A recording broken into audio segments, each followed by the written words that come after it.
Just look at the performance of this continent. It's pretty disastrous. Almost all due to taxes. At 100% tax rates, you wouldn't even get out of bed.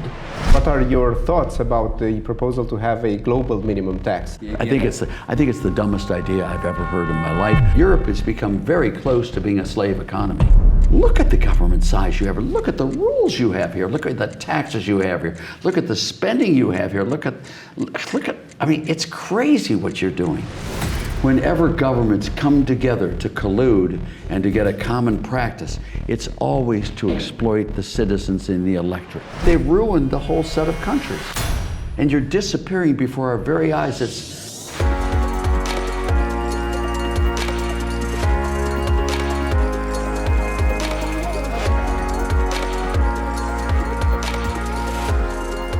Hello and welcome to a new episode of In Conversation With, where we invite outstanding policy experts to share their thoughts on economic matters in the European Union. My name is Nasulea. I'm a research fellow with Epicenter, a network of 12 free market think tanks from all over Europe. Today, I have the pleasure to welcome Dr. Arthur Laffer, advisor to Ronald Reagan, actually advisor to multiple former US presidents. Great to have you here today. You're most famous for the Laffer Curve. Can you explain what the single most common misunderstanding about the Laffer Curve that people still have today is? Yeah, well, the Laffer Curve, very simply, is a representation of what happens when you raise tax rates. And there are two effects, or lower tax rates, either way. There are two effects a change in tax rates has. Number one, let's say you raise them, you collect more revenue per dollar of tax base. That's for sure. That's the arithmetic effect. But then there's the economic effect. If you raise tax rates on something, you reduce the incentives for people to do that, and you shrink the tax base. So these two effects always work in opposition to each other. And what you find is sometimes when you raise tax rates, you collect more revenues. And sometimes when you raise tax rates, you collect less revenues. It depends on where you are on the Laffer curve. Now, if you're at very, very high tax rates, it's unambiguously true that if you raise rates, you collect less revenues. You lower rates, you collect more revenues. But the lower the tax rates are, the more likely it is that an increase in tax rates will increase revenues. So that's the Laffer curve. Now, quite obviously, at 100% taxes, you'd never work, and so there'd be no revenues. At 0% taxes, you'd work a lot, but they wouldn't collect any taxes. So once you start raising the rates on the lowest end, you collect more and more, and then it starts going up. And at the highest rates, at 100%, you get zero revenues, and then you lower rates, and sooner or later people start working and it comes down. And it's a curve. Now it's a pedagogic device, and I want to make sure you understand it's to illustrate a principle. It's not to be an exact measure of what happens. But that's the Laffer curve. It's pretty straightforward. But up until about the 1970s, no one looked at the economic effect of taxes. They just assumed that if you raise tax rates by 10%, you'll increase revenues by 10%. Not true. Do you think politicians today understand that better than politicians did in the 70s? Yes, they do, but they still don't understand it nearly well enough. You know, they think it's just a matter of sort of mechanics, and it's not. People are very clever, especially rich people. If you raise taxes on rich people, let's imagine your name is Thomas Piketty, or let's imagine Manuel Saez, or Zuckman, or Sancheva, or some of these other weirdos. They think that you can raise tax rates on the rich and collect more money. Rich people have the ways and the means to get around taxes. I mean, they can change the volume of their income, they can change the composition of their income, they can change the location of their income, they can change the timing of their income, and they have the money to hire the lawyers, accountants, deferred income specialists. So, when you're really going after these people and they don't want you to do it, they can get around it. So whenever you do what these silly people say on taxing the rich, you're always going to end up with bad consequences. Although it makes great for speeches at MIT and at Harvard and at Yale, but it's bad economics. Do you think that the Laffer curve is more or less relevant in high-tax European welfare states than it is in the US? Of course. The higher your taxes are, the more relevant the Laffer curve is. I mean, it really is true. I mean, and it's here in Europe. I mean, just look at the performance of this continent. It's pretty disastrous, almost all due to taxes. I mean, you know, you can look at when Ludwig Erhard came into Germany, tax rates were really high. He cut them dramatically. It was the Wirtschaftswunder. The country went boom. I mean, look what happened when Lady Thatcher came into Britain. She dropped the highest tax rates from in the 90s down to 40. Boom, reignited the fires of economic growth and prosperity. You know, it's really relevant here. This continent has been so overtaxed, and so that they've forgotten how to work. You know, at 100% tax rates, you wouldn't even get out of bed. So if a European country, say just one, not the entire European Union, wanted to adopt a Laffer consistent reform agenda, where should they start? Well, they should start with probably a low enough tax rate to be able to attract every single business in Europe to move to their country. Okay. I mean, why would you go? You've got two locations, A and B. If you raise taxes in B and you lower them in A, producers and manufacturers are going to move from to. I mean, it's pretty common sense. You're going to get that. So the reason governments, they want to have the European Union, the reason they do is so that all the governments can get one tax rate and really rip the people off. That's what they want to do, is really exploit and take advantage of people. We need competition today more than ever amongst governments. There should be no EU. All the countries should be free to set the tax rates as they see fit and see which ones get the business and which ones don't. Remember, the purpose of a good government is to make the people rich, not the government rich. You know what I'm saying? Okay, so the EU also means free trade within the European single market? You would think so, and it would be also the ability to have free taxes. Okay. Now, free trade within there means no trade barriers. And if it were free taxes, there would be no taxes within the union. Wouldn't you love that? That would be good. So let's have no taxes and free trade, and then you'll really do well. Okay, so let me ask something so we can differentiate between different types of taxes. So when we look at labor taxation or corporate taxation or capital, do you think that Europe, as the tax system is right now, is closer to a revenue maximizing point on the Laffer curve on labor taxation, on capital, or on corporate tax? You know, you got to look at the Rybczynski theorem here, and this is very important. There's a trade-off. The more labor you have, the more productive each unit of capital is. The more capital you have, the more production each unit of labor is. So when you put a labor tax on, you reduce the amount of labor, all right, which means that the returns to capital go down, because now you have less labor and capital. So there's a trade-off in that range where it's a marginal rate of substitution between labor and capital, and it's not an individual Laffer curve on labor, an individual Laffer curve on capital. You want to think of the two of them. There's an ISO revenue line between tax rates on labor and tax rates on capital that you want to be able to follow very precisely. And you can look at some of my papers on this, on the ISO revenue lines, ISO output lines, and because the capital and labor are substitutes in the production process. And what you want to do is get that right combination to get the maximum output per dollar of revenue, or the maximum revenue per unit of output. That's the way you want to do it. So it's really a combination. There's no separate curves for capital and labor. Capital and labor are friends in the production process, not enemies. Laborers do not get rich by taxing capital, and profits are not made by taxing labor. They're complementary productive factors in the production process. I hope that makes sense. You know, all these labor unions and all these people talk about the capitalists making way too much money. We've got to tax them and give it to the workers. Nonsense. A taxi cab driver without a taxi cab doesn't earn very much. And a taxi cab without a driver isn't very profitable either. Capital and labor are complementary factors in the process. So think of a constellation of taxes that maximizes output per dollar of taxes collected, or if you want to think of it the other way, for the maximum output what the taxes rate is.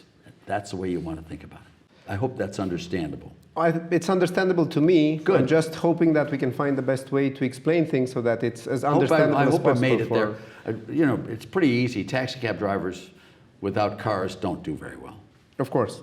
So I understand from you that tax competition within the EU is definitely not a problem, but necessary discipline. There should be tax competition. You know, Adam Smith made it very clear that the more the number of sellers, the more the number of buyers, the better the equilibrium rate, and the marginal rate of substitution between labor is the wage rate, and the return on capital is the capital rate, and all that. Nowhere is competition more important than amongst governments. Whenever governments come together to collude and to get a common practice, it's always to exploit the citizens in the electorate. Don't think of it ever as trying to make things better. No, they make it better for bureaucrats, not for people. And when you've got people looking at government as the focus point, you're always going to get bad policies. What you want to look at is what's happening to the people with the taxes. For example, you should never collect the maximum amount of revenue you can get. It should be much lower than that. So if we look at tax competition as a good and necessary thing, Wonderful. One of the things that we are very preoccupied with right now in the EU is competitiveness. The competitiveness of the EU has been the focus of many papers. So let me cut to the question.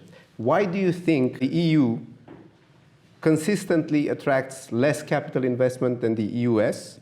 And why is more talent going to the US, more capital, more economic activity in general still being attracted to the US than it is to the EU? Is it a tax issue, or are there other issues at play as well? Well, of course there are other issues, but it's a tax issue. And if you look at it, if you're not attracting capital, you're not creating growth, and you're all agreeing together to work as a team, you've got a pretty bad team. Okay. So And you're losing all your customers. They're going away to somewhere else.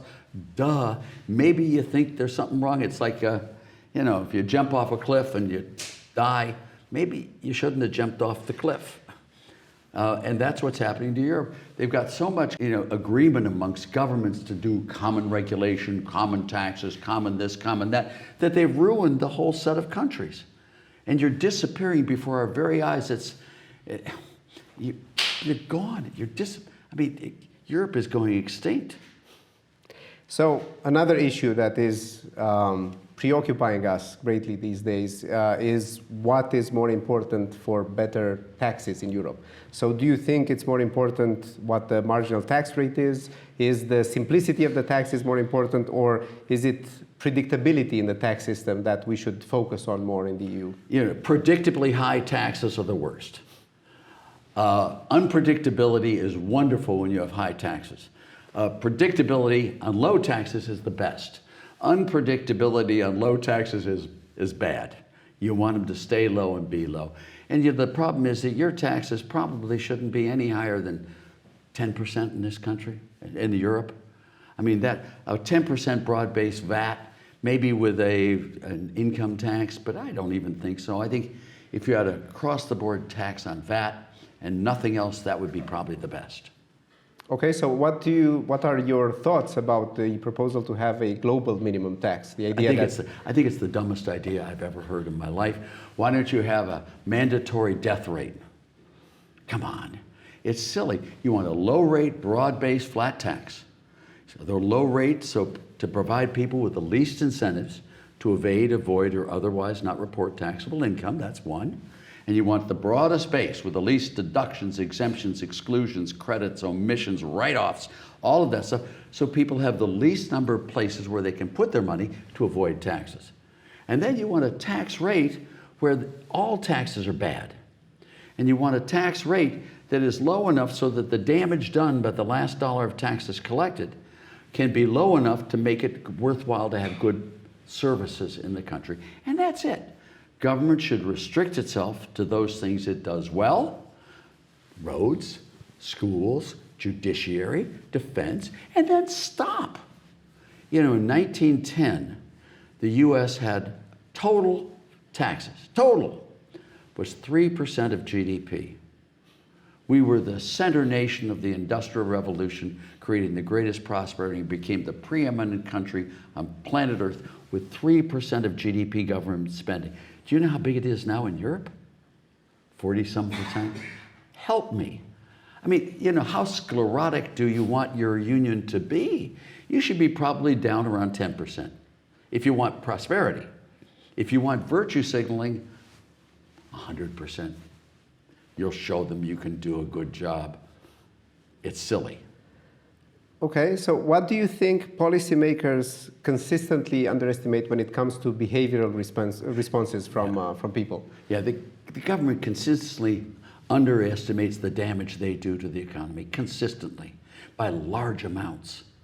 You know, they sit there in their offices wanting power and authority with their things, so they want to aggrandize their departments and their agencies. And of course, they're not paid on commission. If they do a lot of damage, does anything happen to their salaries? No. I mean, all they do is they get to hire more people and do more damage. And that's not what you want. You really want them to serve the people, not to have the people serve them. This is not a slave economy. And yet Europe has become very close to being a slave economy. I mean, where the reason you have an economy is purely and simply to be able to help bureaucrats. No, I mean, look at the government size you have. Look at the rules you have here. Look at the taxes you have here. Look at the spending you have here. Look at, I mean, it's crazy what you're doing. I mean, the US is really bad, but not half as bad as you are. Thank you. You're welcome. I love you, by the way. I'd love nothing more than to see prosperity come back to Europe. But you'll not do it the way you're doing it. So you spoke about virtue signaling, and we have to admit here in Europe that we are very fond of virtue signaling. Let me give you an example of where the EU may be doing something better, and then I'd like to have your thoughts on that. So here, regulators believe that taxes should mainly be used to deter consumption of harmful goods. Okay, and I have some examples here: alcohol, tobacco, high-fat foods, things with a lot of sugar in them, and they're committed to harmonize those taxes across EU member states through fiscal directives, because reducing harmful behaviors is good. So companies, on the other hand, today are offering products to consumers with different levels of harmful ingredients. So we've got lower alcohol beverages, we have processed foods that are a bit less processed. We have vaping or heated tobacco products to replace cigarettes. And companies are asking for different levels of taxations on those products. Do you believe that harmonizing tax levels across countries in Europe would be a good thing in this particular case? And what should the tax levels be for these product alternatives for harmful goods? Now, you've thrown a huge number of ideas out in front of me. Let me, if I can, narrow it down.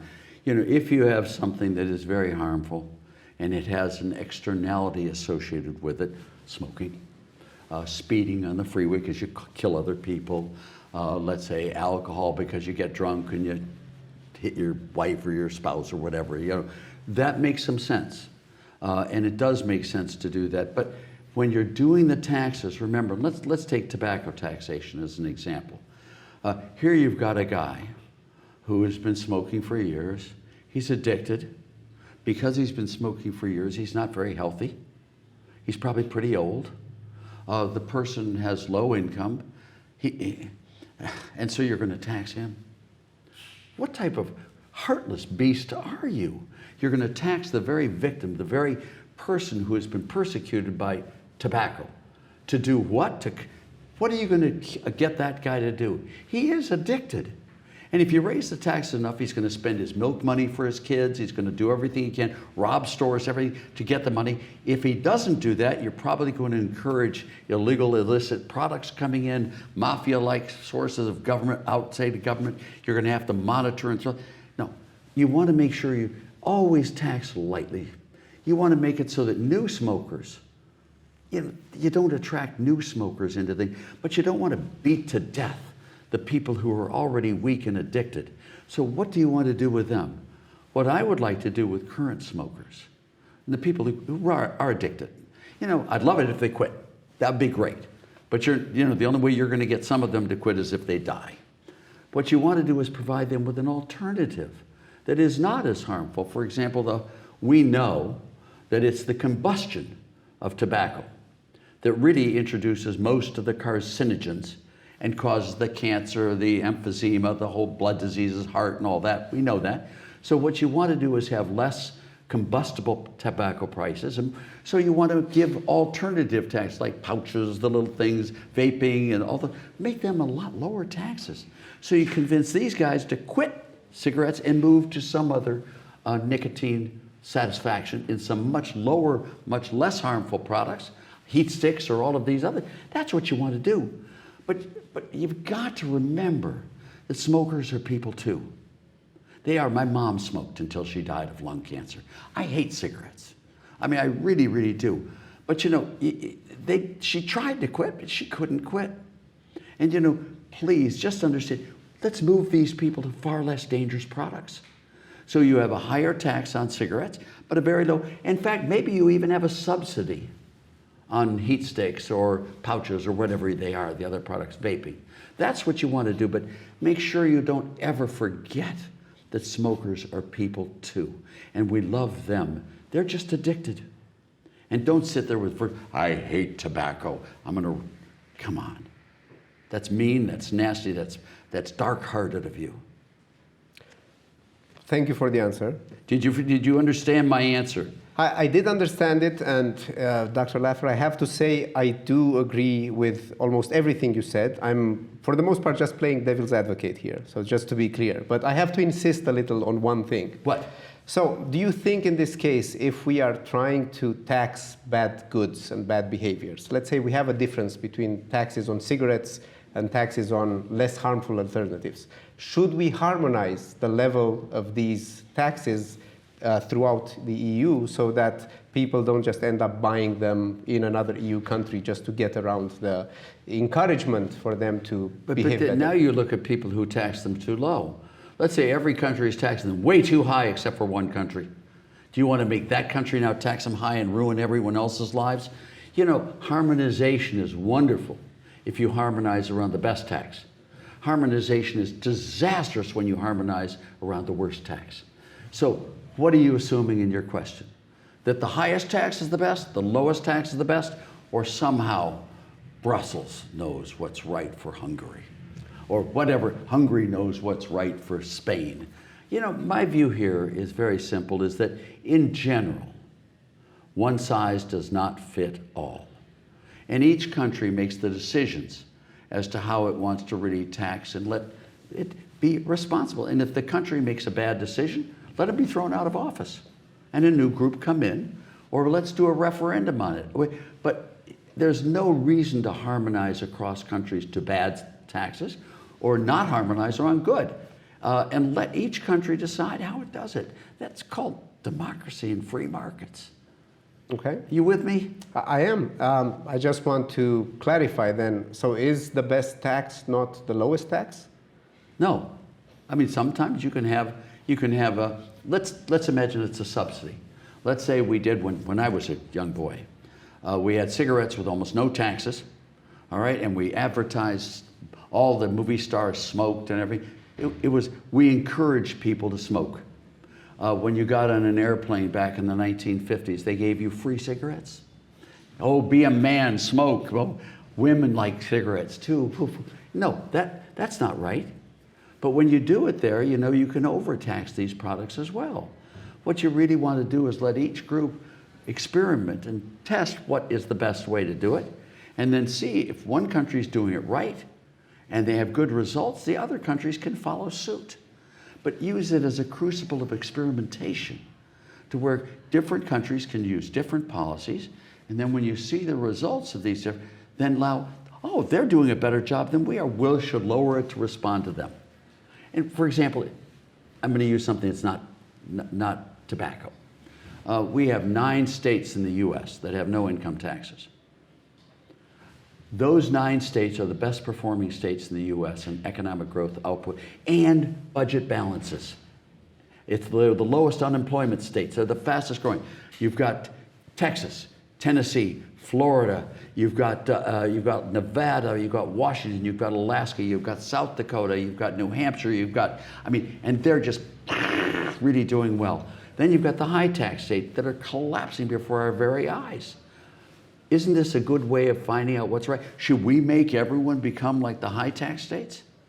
No. Of course not. So another problem about Europe. Europe is aging faster than almost any other region. Do you think this should affect tax policy? Probably, but I don't know how. I mean, let me put it this way. I'm 85. My father retired at 65, and he had a very serious job, so he wasn't a day laborer. He ran a big company. And when he retired at 65, it was appropriate for him to retire. Me at 85, it is not appropriate for me to retire right now. The world has changed and evolving in longevity and things, and you shouldn't make it with regard to age. You should really make it to regard to the ability to participate in the labor force and do a good job. And you want a low-rate, broad-based flat tax, whether you're short or tall, fat or skinny, black or white, male or female, old or young. You want a low-rate, broad-based flat tax, and let it go at that. You don't know where the taxes should be. Now, Mirrlees and all of his Nobel Prize-winning work found that you should have a different tax for every person at every day and every age at every moment. Can you imagine the collection costs of that? Thank you. So He got a Nobel for that silly notion. It seems like an interesting notion to start from, given the way Europe is. We have different demographics, cultures tend to be different even within Europe. So Sure. we have historical context and an overall context which makes Europe special to us at least, maybe You are. not to people No, outside. you are to all of us. So, because Europe is special in all of these ways, it does make sense that we have tax competition so that we can experiment with all of these things, that we try to come up with the best system so that we can figure out the best tax for each individual European, if possible. How do you think this should work in practice? How should the tax system in Europe work so that we can get the best possible results? Let me answer the first question. The first one is what you want to do is you want to tax and collect the requisite revenues to run government in the least damaging fashion. Now, if you know every person's elasticity of supply, et cetera, and all that, you can do it per person, but I don't know that. So when you look at all of these different people and you sit there and say, why should I tax black people different than white people? Should I tax, what? No, just one low rate, broad-based flat tax, and you decide whether you want to work or not. You decide how much leisure if you want to retire early at low income and low wealth, fine, it's your choice. If you wanted to work throughout your whole life, that's your choice too. Let people make the decisions as to whether they work or don't. Don't let some guy in something with his Demitasse cafe, a little funny accent, decide what tax you should have or what tax someone else. It's your choice. Here's the tax system, go for it. If you want to work, great. If you don't, fine. If you want to work some, that's two. But these should be choices of the individuals, not the choices of the government.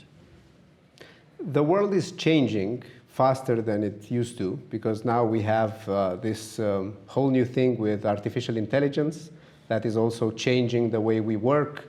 It's making a lot of people very afraid for their perspectives of how they are going to work and earn money in the future.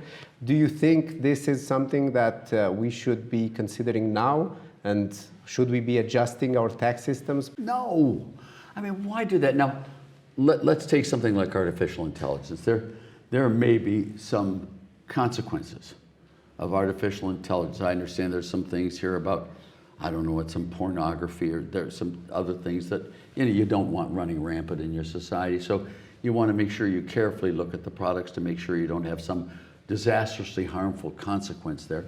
But once you have a new product, they're like artificial intelligence to fix production lines, to choose consumer stuff. I mean, the internet, you could go on that silly thing called the internet, and find all sorts of products, different stores to come. It's wonderful. It's terrific. You don't want to regulate it and control it unless you find there's something wrong with it. And you know, there's nothing wrong with it searching out and doing that. Allow people to be able to do what they want. If you like tomatoes, buy tomatoes and eat them. If you like hamburger, you should be allowed to buy a hamburger. Let people decide what the products are they want or don't want in the marketplace. Don't let some bureaucrat make the decision for you. Now, the problem with these bureaucrats is they defend their jobs.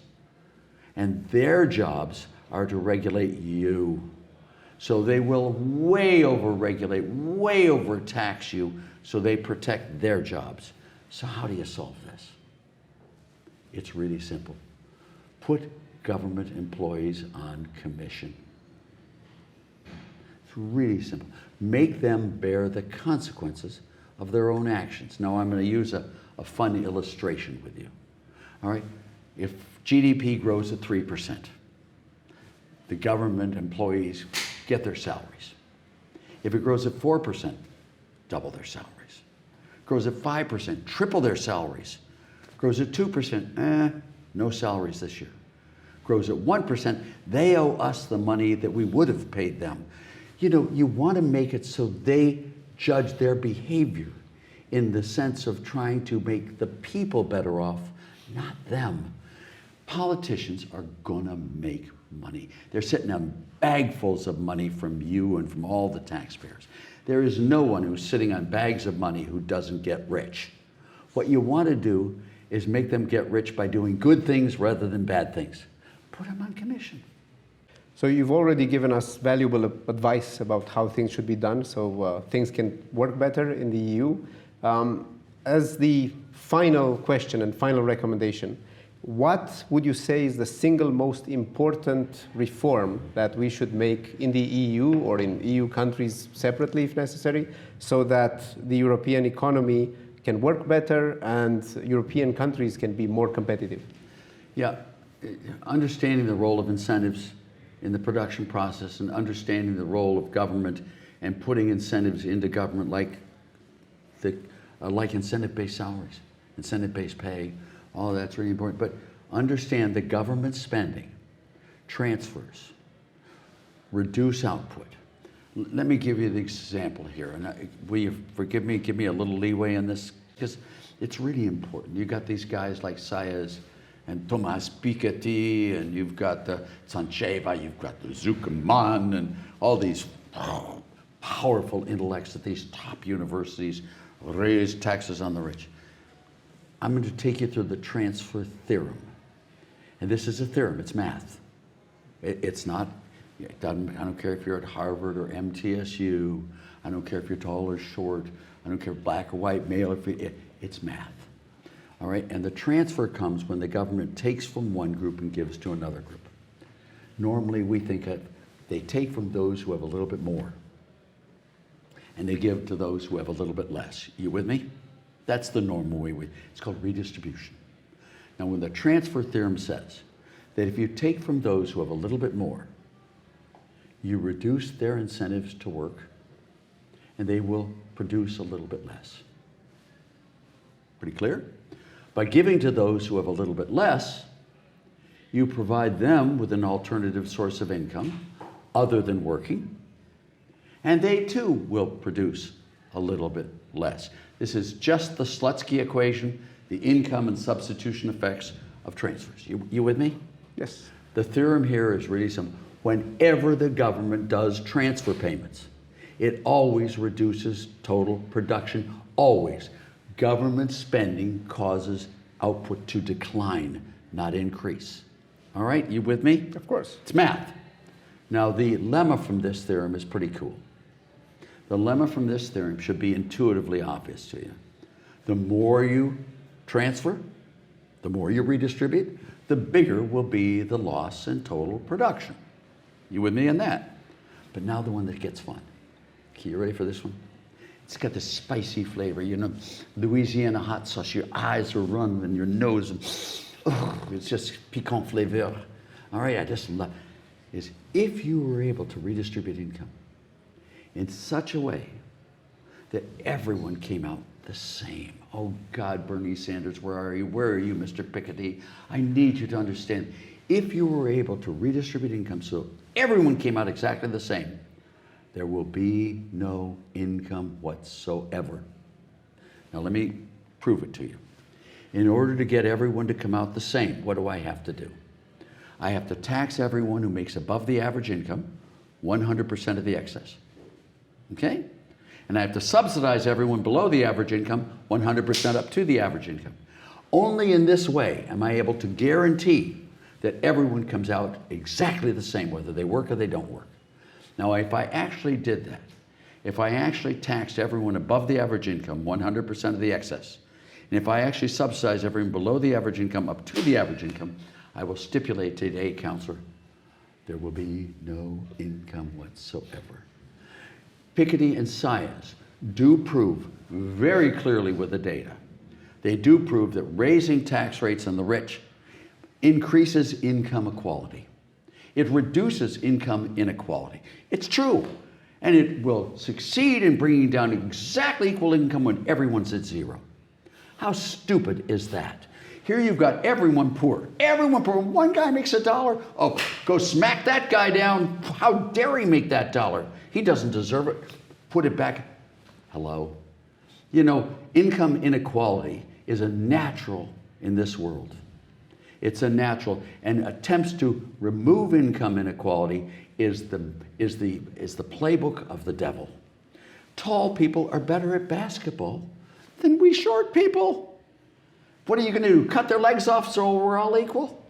Pretty people are more attractive than ugly people. What do we supposed to do? Throw acid on the girl's face or smash the guy's ears off or what? No. Read the book, the short story, Harrison Bergeron, by Kurt Vonnegut. Read it, look at it, go through it, and understand it. We are all dealt different hands. Some people are dealt really good hands. Some people are dealt bad hands. I'm sorry, they're dealt that. You know, what you want to do is you can't change the hands people are dealt, but what you want to do is make sure through government that there's no crookedness in the dealings. Whatever your hand is, play it as best you can. If you get a bad hand, or you can't play it well, that's your affair. If you get a good hand and you can play it well, that's your affair. But I just want my government to make sure that no one destroys my hand and there's a lot of crookedness in the deal. It's absolutely immoral to discriminate against black people. It's absolutely immoral to discriminate against white people. All people should be treated equally. If you got a good hand, play it. You follow me? This is the natural state of economics, and it's wonderful. It's delicious. It creates all the prosperity that we have. This wonderful incentive-based system, and relish and differences in our populations are to be loved and to be relished and to be treated as wonders and blessings, not as curses. And just take the way it is and enjoy the living hell out of your life. And don't let government say, you're a bad person. No, don't be a bad person. But it's not the government's job to tell you. And these guys try to run your lives. Throw them out. So coming from a former communist Eastern European country, for me, what you're saying makes perfect sense. We tried to do that. We already tried to bring everyone to the average, and then the average was zero. Suddenly become, well, it was perhaps slightly above zero. No, but you didn't tax free time. The guy, and the guy could grow carrots in his back. You never can have a perfect communist state because they all die before it's put in. Exactly. That's the only reason you didn't all die is because they weren't able to do everything communist, but pretty close. But you came very close to dying. We did. I know. Ceausescu wasn't the best, now was he?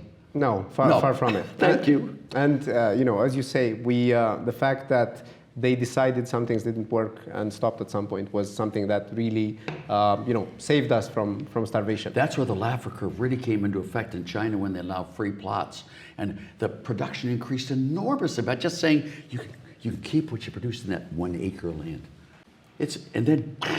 And once communism starts falling, it collapses everywhere. That's why Ronald Reagan was so wonderful. And you know, it's once you start, once people get rich, they love it. The dream has always been to make the poor richer, not to make the rich poor. There's nothing wrong with being rich. There's something desperately wrong with being poor.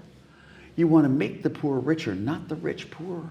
So stop this hate model. Go to a low-rate, broad-based flat tax and let everyone work in the tub together. We're all partners in this world. So let me summarize so we can conclude. Yes, please. If I understand correctly, competition is a great thing. Especially amongst governments. Incentives are really important for things to work well. Especially amongst governments. And for all of its failings, the EU, with all of its cultural diversity and all of the differences between the different countries and different people, actually has some advantages. Because Huge. if I read you correctly, being different and having different abilities is really a way forward. You're really right on that. It's so amazing. Yes, you have so many differences that each person in his or her own way should specialize in different things to create this. Your differences are wonderful. The EU makes you the same. It destroys your differences. It destroys your individuality, your additional cultures and things. It makes you all homogenous Robotons. Boom, boom, boom, boom, boom, boom. It makes you all Ceausescu Romanians rather than free market, pro-growth, democratic, economic, capitalist individualists. This is the chance for you to throw off the shackles of this overbearing government. Thank you very much, Dr. Laffer, for the conversation. It was wonderful. And we are also interested in your thoughts and opinions. How should the EU and the European countries deal with important issues like taxation? Let us know your thoughts in the comments. But for now, massive thank you once again, Dr. Laffer. I know I've really enjoyed our conversation. And if you've enjoyed it too, don't forget to click subscribe and follow Epicenter on our social media channels. Thank you and see you for our next episode really soon. Thank you.